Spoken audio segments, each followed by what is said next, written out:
I'm Mona. I work at AWS as Senior Technical Program Manager. And as TPM, I wear many hats. So sometimes I'm working with product, driving the requirements, understanding what's the next highest priority for us, which solves our users' pain points.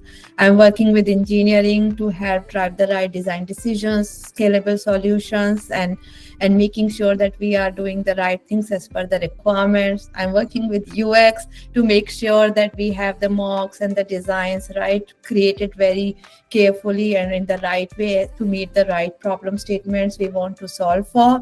And I am also running the regular agile ceremony. So I wear the hat of Scrum Master also. So it's my main goal is to make sure that there is successful execution of the initiatives which we are driving towards and we meet our end goal. So I manage the deliverables and manage the execution of the program as a TPM. And in today's session, I'm going to talk all about Agile. And I think when I saw this board, which you shared, Julia, just now, it seemed to be very much aligned to what you're trying to achieve as part of the curriculum. So that being said, I'll start sharing the presentation and then we can go ahead. I have come up with a presentation to give a more of a structured discussion to it, but make sure that you open up for questions. I also had set some time for our discussion at the end, but feel free to come up with the questions. And Juliet, if you may help me if I don't look at the comments while I'm talking, so you guys can stop me at any time and we can discuss more on that. So with that, I'll just share my screen. Give me a minute. Right, I guess you guys can see it. Yes. All right, and I have opened it in the presentation mode. So today we are going to talk about Agile, all about like how Agile helps in modern software development. And the high level agenda which I have set up is what is Agile framework basics. We start with the basics, we talk through them, we talk about how cross-functional collaboration works in Agile based teams. I've also considered a very simple case study so that we can break it down fully and we can understand how Agile helps us in achieving in the iterative way, best practices at the end, and then I have opened it up for discussion. So what is Agile? Agile provides us a mechanism. So we want to deliver in iterative way.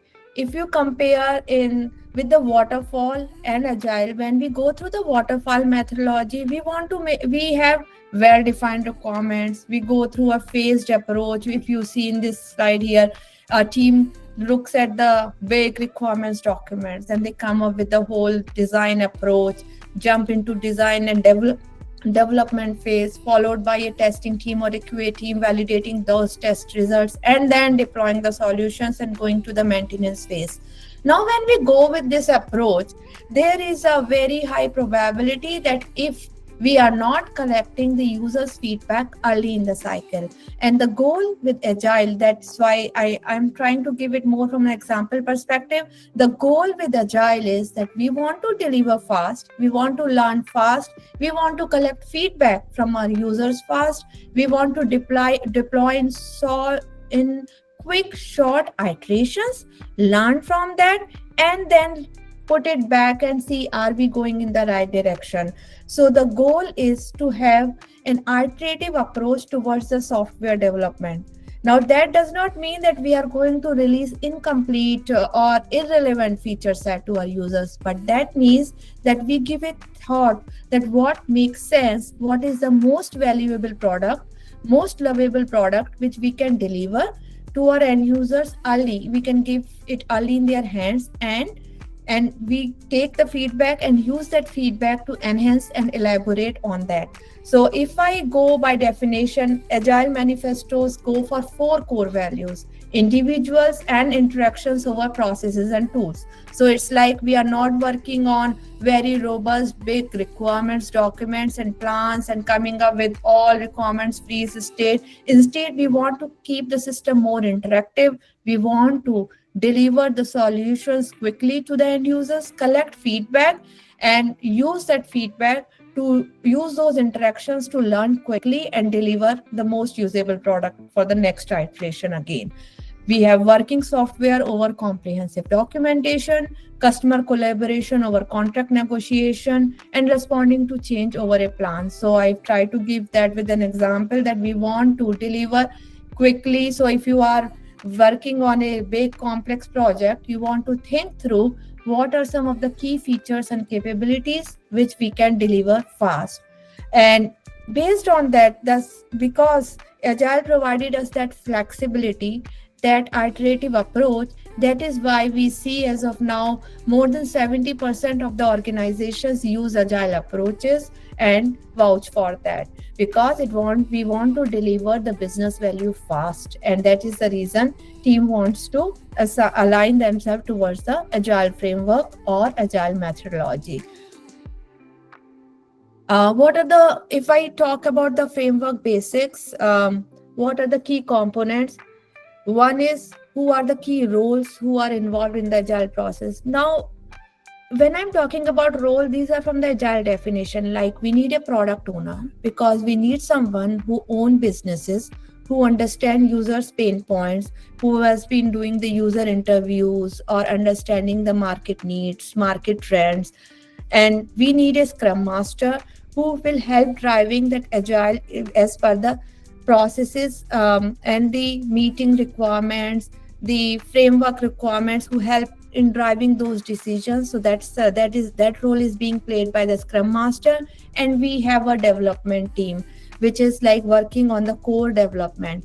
But if we see, a team is formed of multiple roles. Like, we have a UX designer which work together with the product owner or the product manager.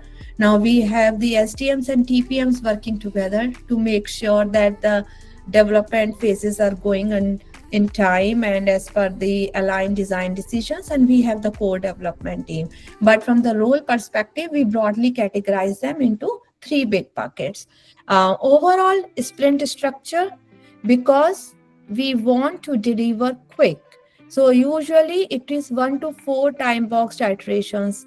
I mainly have gone through the 2 weeks time boxed iterations because that gives good amount of time to deploy something which can be usable or which can add value to the previous iteration. Depends on the product size, also depends on the team size.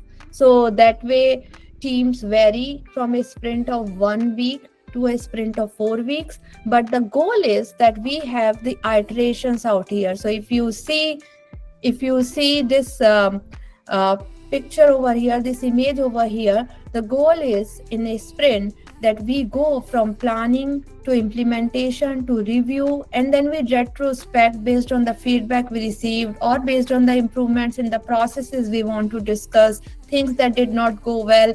We want to improve that in our next iteration. That is how we want to give the quick and the right solution out for our end users. So we go with a sprint structure, define a clear sprint goal, and then potentially shippable increment. So when it says potentially shippable increment, there are times where you feel that the deliverable is not in the right state to be delivered to the end users, but it is logically developed to go to that end goal by the end of the next sprint. Or sometimes you still ship that particular increment because we believe in continuous integration and continuous development as part of agile, but we are not yet fully releasing it to the end user's hands. So it is being blocked through a flag feature or things like that. The key ceremonies which are involved are sprint planning. This is the stage where team comes together. The product manager or product owner has decided what's the first iteration looks like. Based on that, team comes on an agreement. They decide what they want to deliver, and also how we basically do they have enough readiness with respect to the technical design implementation of that particular solution to be achieved within that sprint block, right? Teams availability, the scalability, the system or infrastructure availability, and things like that. Daily stand-ups. This is a forum which helps team to stay on track for this sprint duration, being it 1 week, 2 weeks, 3 weeks, or 4 weeks. So every team member follows a very structured approach in providing updates during the stand up. And the goal is to answer three critical questions. The first question is what I deliver. First question to be answered is what I delivered or what I worked on yesterday, what I plan to do today, and are there any impediments. And a scrum master use those inputs to make sure that the sprint is going in the right direction. And also if there are impediments, then scrum master helps in clearing off those impediments. So as a TPM, I do that a lot. There are dependencies, inter-team dependencies. There is a dependency on sometimes that there's a security team, or sometimes there is a dependency on the marketing team and things like that. And it becomes very important to make sure that those impediments gets resolved on time. And that is why daily stand-up is really important. We go with the sprint review. So at the end of each sprint, there is a dedicated demo where the goal is to demo the work being completed in the last sprint and ensure that we collect the timely feedback from all the stakeholders, because that feedback and the customer feedbacks plays a very important role in the future planning phase, which we are seeing here, right? The planning phase here. And sprint retrospective. So when we think of retrospective, I would say Agile provides a very good and structured approach, because we have seen in traditional approaches or versus any new modern approach like Agile, that lessons learned always play a very important role. So sprint retrospective comes up with that goal of learning the lessons on what went well. It's a celebration moment, and to make sure that we continue doing such improvements or processes. What did not go well adds even more value, because that provides the whole team an opportunity to learn from those mistakes, collect feedback from stakeholders. Like sometimes developers can come up with a suggestion like, hey, during this sprint when I was working, I observed that there was a requirement gap. The acceptance criteria was not written well, and I got that feedback during the demo, which created some kind of iteration in my work, which I could have resolved early, and it would have costed, or the amount of effort required would have been less. And that kind of feedback, that kind of retrospective brings those productive discussions in the team to make sure that we make improvements for the next phase. Same way, product can come up with a feedback that as part of this user story, there was a requirement to make sure that telemetry is in place, but I am observing that the data lake, or basically the data, is not being captured for this particular parameter. So this is an opportunity for us to clarify and make sure that we are delivering things on time. Sometimes team comes up with the process improvement suggestions, that I feel that stand-up was a little bit derailed for this day. We spent 10 minutes extra. And those kind of forums bring us aligned on the right pace, or basically bring it aligned on the right things again back. So that is why we have a sprint retrospective. And what are the essential artifacts? So we have product backlog, because that's the list of all user stories or all initiatives which we want to deliver as part of that product or an output. Sprint backlog, which is out of that product backlog, what is the defined scope which we are committing to in a sprint. Definition of done. Definition of done is related to each piece of work where there is a well-defined acceptance criteria and user story is being captured. And burn down charts, which shows whether team is on track for making sure that all the tasks the team has committed to is going to be implemented or not. So burn down charts provide us also an opportunity to come up with the trends. For an example, if you see in the past 2 sprints, we are not meeting the committed work, and we see there is a trend on the burn down chart. So that is an important feedback during the retrospective sessions to make sure that we are making improvements. Either we are committing too much, or we are not prioritizing the work in the right way, or there is any other reason which we are not thinking through. So those kind of things helps us a lot in tracking through these essential artifacts. So this is, yeah, in all overall some of the key. What I've tried to do is, I know this slide looks little crowded, but what I've tried to do is pointing out all the key things which forms together this agile framework. So what are the key roles? What should be the sprint week or sprint cycle should looks like? What are the key meetings or ceremonies we talk about, and what are the essential artifacts that come up out as part of this agile framework? Yeah, so here I have tried to talk about the cross-functional collaboration. So when we think, and I've given a little hint in the background, means in the back slides also, that a team, if you think from agile, we are talking about the product owner, we are talking about the development team, and we are talking about the scrum master. But in the role wise designation, there is a key collaboration between three key elements, which is the business being represented by the product team, product owner, or the UX team, UX designer working understanding. Then there is a portion on the customer, and there is an overlap between business and the UX to work on those, mapping on those user requirements, coming up with like Figma boards, mocks, and user journeys, answering those critical user pain points, questions, and things like that. So that forms one segment. Other segment is the technology, which is now interfacing with the UX team and the product team to make sure that we are thinking of the right scalable design for our problem, right? We are solving with the right feature set, working on prioritizing the right work, and that being done by the development team. So this represents the technology team, this circle on the left. Sorry, it seems like, okay. So, and in middle lies the project management. The project management is something which like plays a key role in binding all of it together. And that's where I said that as a TPM, I wear multiple hats, where I'm coordinating the efforts, aligning the priorities, managing the timelines and all the dependencies going on, making sure that impediments are getting resolved with the dependent teams, and making sure that the communication, there is a transparent communication being done through standard mechanisms like status reports, weekly reports, or the retrospectives and things like that. So yeah, so product sets vision and priorities, UX ensures user-centric design, engineering builds and implements the solutions, and then TPM coordinates all those efforts together.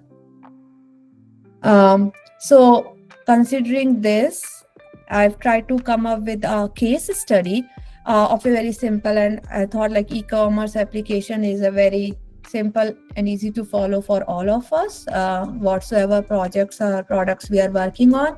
So if we think of an e-commerce application deployment, the goal is to go into the hands of the users quickly and to start earning revenue at the earliest time, right? So that we can start working and collecting feedback. And that's why agile adds that much value, and that's why we are all aligned towards doing those iterative cycles to add the most valuable product outside. So if you consider an e-commerce application and we think how agile can help in developing or going to the most sophisticated complex system. So team starts with the core shopping experience. So let's say the first sprint is just focusing on a very basic product listing page, which consists of a product grid and basic product images and names. And the end goal which team will get out of it is users can immediately start viewing the product, so they can browse the items. But we are not thinking about any complex ways like adding these search navigations or search facets out there. We are thinking about right now a simple page with a list of all products, being able to allow users to browse those items. And then the next sprint can be around like, now we have this list of products or list of items, what would be the shopping cart experience or the checkout experience. So a basic flow, like user can now select that product from the list, can add to the cart, can do a checkout and do a basic payment integration, and the site is out. It is deployable. So in 2 sprints of work, team is able to get the most viable product outside for in customers' hands or stakeholders' hand or for user acceptance testing, right? To collect that initial feedback.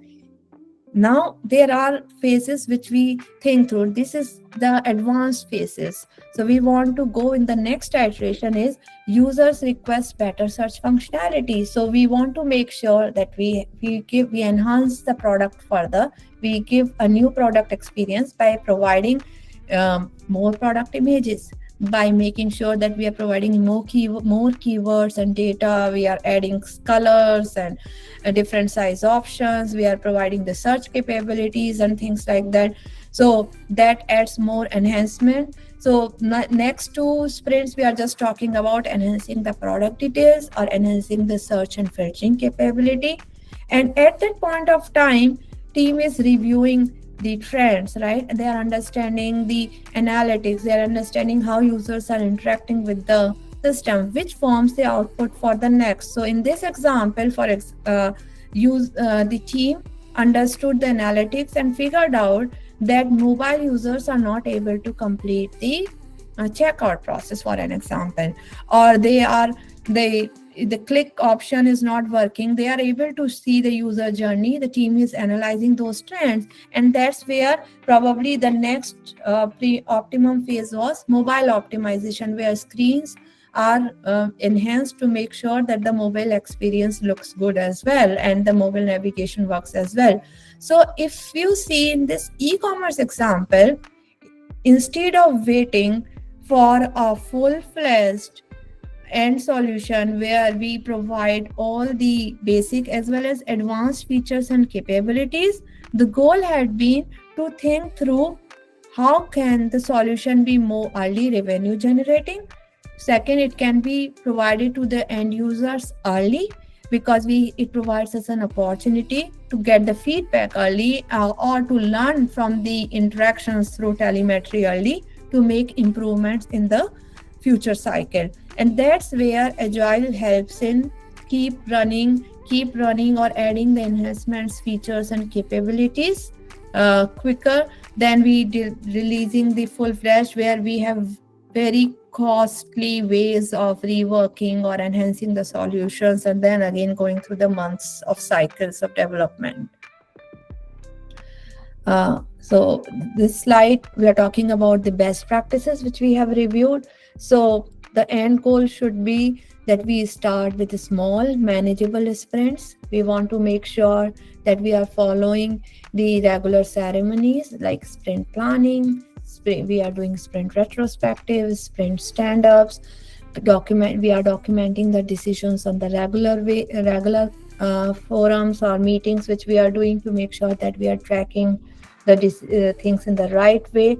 We encourage open communication within the team, as well as an opportunity to collect early feedback from the customer. So this is what is encouraged as the best practices. We don't skip retrospective because it may seem like that 2 weeks is so early to have a retrospective and team is not having any additional feedback. But having that meeting in the calendar and coming up together as a team provides ample opportunity to learn and improve those iterations in the future iterations. Avoid overcommitting, which is being done with the help of one down chart or seeing the velocity trends for the team. We don't ignore technical depth, and that's why again Agile is helpful, because you delivered a solution and you see for that 2 sprint iteration there are lots of lessons learned. Let's say integration tests are not being implemented properly. We want to make sure that we prioritize those things or those improvements early in the cycle. So even though we are making in iterations, we are not putting so much of things in a tech tab, because solving tech tab later is always going to be expensive. We don't sacrifice quality for speed. So that's where we want to make sure that the end of the sprint demos plays a very important role. They are out, demos are out early in the hands of stakeholders to collect feedback, and get more inputs on the bugs, the performance, and things like that. And some of the metrics which we track is velocity tracking. How is team performing against the goals, the sprint burn down, team happiness, of course, because we want to make sure the team stays aligned to the goals, team is motivated, and also making sure that they are committing the right priorities, they are not over committing. And it also provides us a mechanism to increase the customer satisfaction, and that's where that metrics plays an important role for us to get that early feedback from the end users. So yeah, so this is all about agile in a nutshell. I try to speed up to make sure that I'm covering some of the basics of this process. But yeah, I'm very much happy to discuss any questions, and go from there.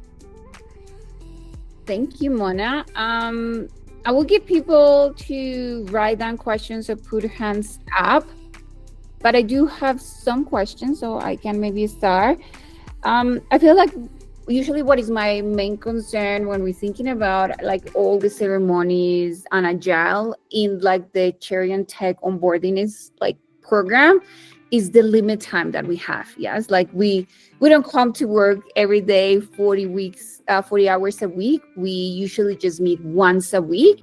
Mm-hmm. And a lot of the other work, it could be async, or each of the roles get together. So PMs will get together, designs get together, and the developers get together. So how can we work the ceremonies into like the structure that we have on the program to still making sure that we are learning how to do it and they are useful for the process? Yeah, very good question. Especially right in the program like you run, which is very short. I would say it's a week 6 program or week 8 program. So, and we want to practice all these things. One of the mechanisms which you can easily follow is the offline stand-ups and the offline retrospective. Same way of, so if I'm not sure what tools do you use. Do you use Slack or something for collaboration? So in the Slack, you have a team cohort of, let's say, 8 people. I'm just making up the number. I don't know the statistics. And those 8 people are split into multiple roles, for an example.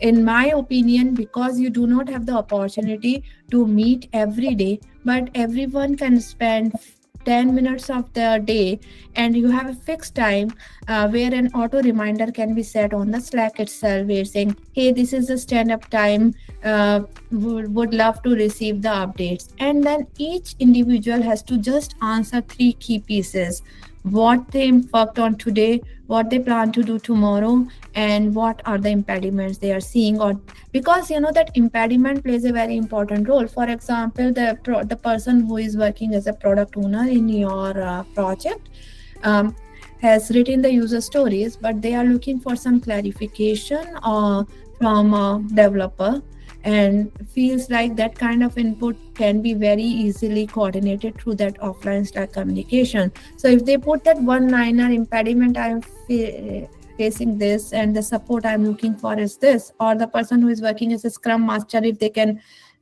at least provide at the rate this user looking for your feedback, that opens up that communication channel. I know when I'm providing this presentation, it's more about close collaborative teams. We are all working together. That's a basic requirement for working on Agile. But because the goal of this program is to practice and making sure that we get so much used to of this process that we understand it by heart and by soul. So a demonstration like this through the offline Slack fixed time, let's say 7 p.m. EST, because that's the time works for everybody. Everyone would have done at least something for this project or goal, or they just leave their thing. That way the other people can consume that information, and that offline sync can still add lots of value in your program. Same way for sprint retrospective, I feel you already have weekly one session with your team. Probably you might consider 10 minutes blocked in your agenda just to talk about lessons learned or improve, anyone wants to share any improvements which can be considered for your next cycle. Let's say if you're running a next cohort in 1 month time from now, you can use those learnings and improve in there also in the next week cycle of within this cohort also. So my recommendation is not to completely ignore it, but find out the easy version to make sure that you are able to practice those. Thank you, Mona. One question from Jenny C. What kind of challenges do you face as TPM? Yeah, nice question. So yeah, so as a TPM, it's like every day is about making sure that are we going in the right direction to make sure that we are going to deliver or meet that end goal. And sometimes those impact or those challenge, those gaps are not easily available or visible. So keeping the eyes and ears open on each communication plays a very important role. Example, we committed to a particular sprint goal and we say, hey, it's all working fine, and I have all the requirements, I know what goes next.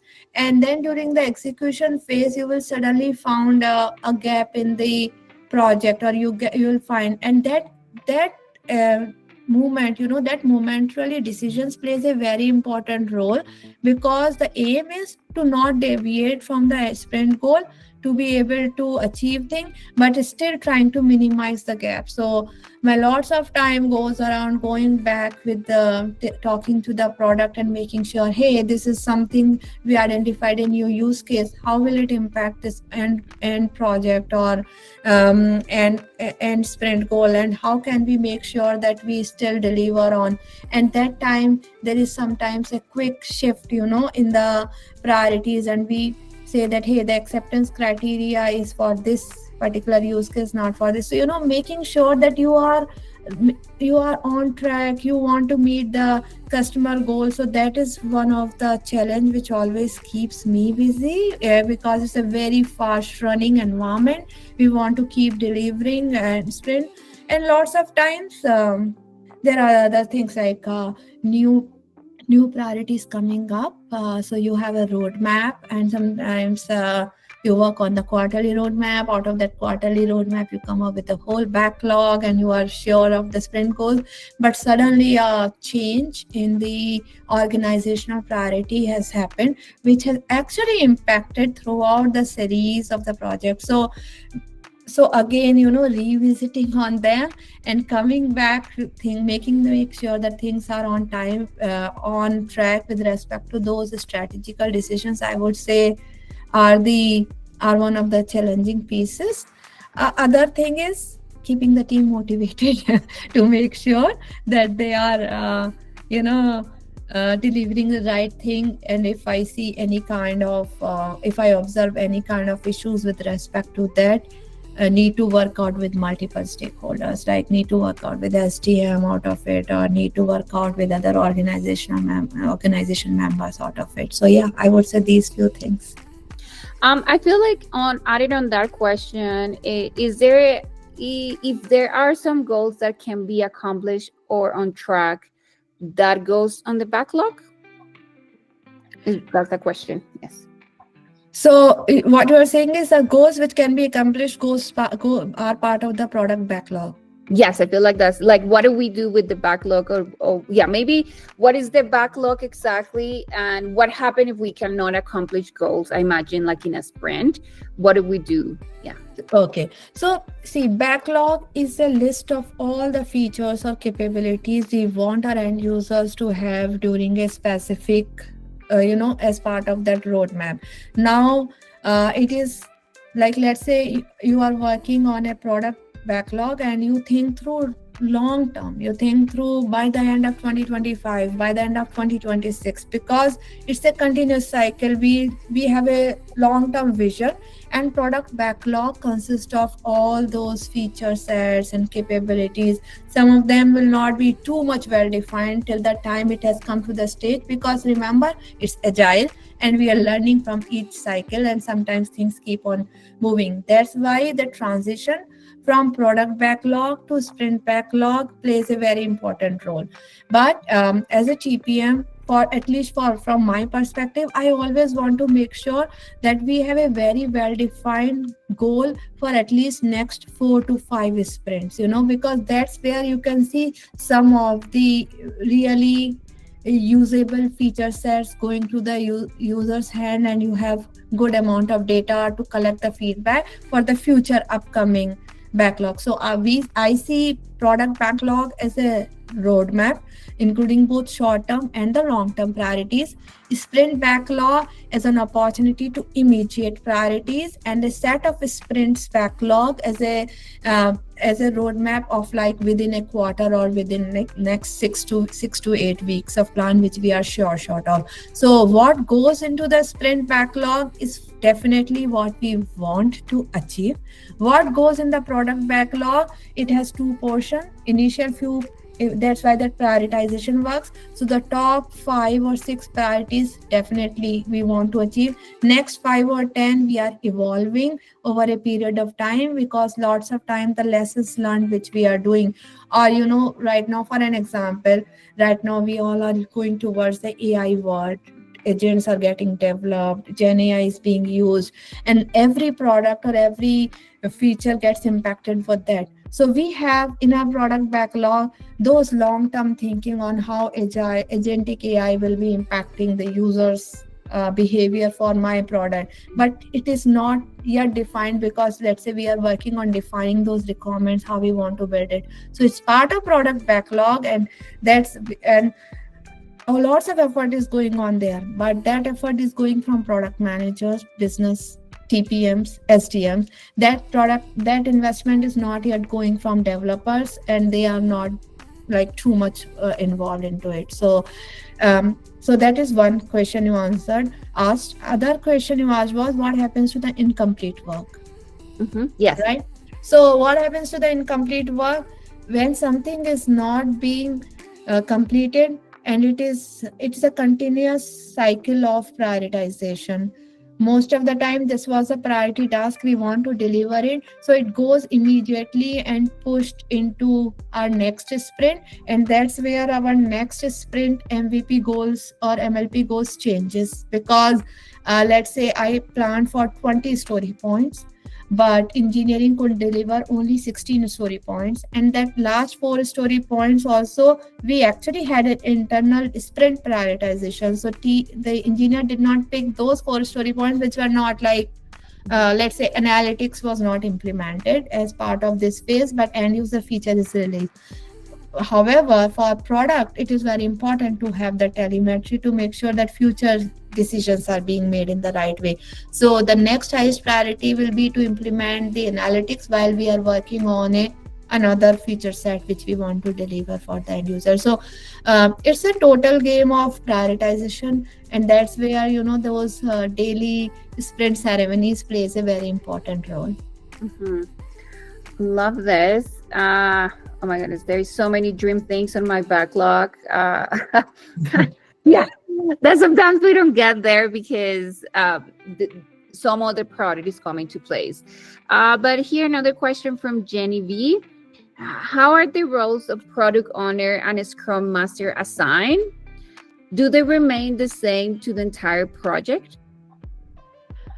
So product owner represents the business person. Basically, he is the one or she is the one who is understanding the project goal. Right, they want to make sure that they are thinking from the customer's head, and they want to deliver the things which market demands. Right, so that is what a product owner is. They are the people responsible for understanding the customer's pain points. Scrum Master are the people who are responsible for managing the ceremonies, making sure that agile process is being followed diligently, and these roles are defined by agile framework. But if I map it to the industry, like I work as a Scrum Master, but I also have shared responsibility with the product to make sure, because it's not just one person decision, it's a team's decision to understand those requirements. So in for example, in my case, if a product manager is analyzing the customer's data, it is mostly a joint discussions, going through those PRFAQs. We call them in AWS, Amazon as PRFAQs, but basically the narratives. We're writing the narratives out of the customer pain points to foresee the features, a group of features or a product that will solve a key problem area. We are also thinking through the revenue aspect. We are also thinking through the end users experience impact. We are also thinking through, are there any other market solutions already existing which can be readily available and used for us? Is it something we will be developing from scratch, or it will be something we will be using, or an integration from an existing sister team from in AWS and things like that. So in real lifetime, me and product will be working together to come up with that narrative and then to come up with those first set of iterations. But once we have that clarity, product keeps on working on those, iterating on that, and they are the owner from the product perspective, while I am the owner from the execution and deliverable perspective. So that's the role of Scrum Master, making sure that we are diligently following the agile practices, ceremonies, we are meeting our sprint goals, we are following all the things defined, making sure that product has written the user stories in the right way with the right acceptance criteria and details like that. So if you see, these are distinct responsibilities.